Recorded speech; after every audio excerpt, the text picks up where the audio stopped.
កម្ពុជាមិនមានបំណងនៅក្នុងការឈ្លានឈានពៀនចូលប្រទេសជិតខាង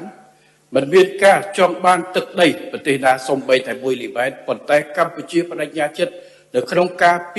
ការពារឲ្យបានដាច់ខាតនៅអធិបតេយ្យភាពនិងបូរណភាពទឹកដីរបស់យើងនេះគឺជាការបដិញ្ញាចិត្តរបស់កងទ័ពរបស់យើងនិងកងនគរបាលជាតិរបស់យើងដែលចូលជើងទៅតាមមុខហើយខ្ញុំសូមថ្លែងអំណរគុណចំពោះនិងកោតសរសើរចំពោះវីរភាពរបស់កងទ័ពរបស់យើងកងនគរបាលជាតិរបស់យើងនិងគ្រប់បណ្ដាកងកម្លាំងដែលឈរជើងនៅត្រៀមការពារបូរណភាពទឹកដីនៅតាមបណ្ដោយព្រំដែនទាំងអស់និយាយជារួមហើយនិយាយដល់ឡែកគឺនៅទិសយុទ្ធភូមិភាគទី4ដែលមានបញ្ហានេះ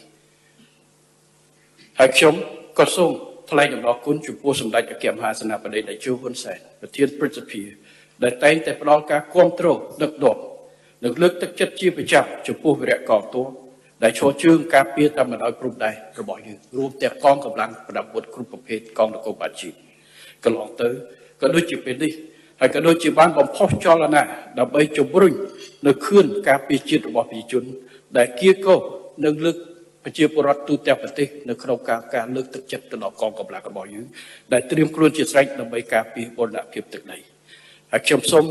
អរគុណផងដែរចំពោះការគាំទ្រ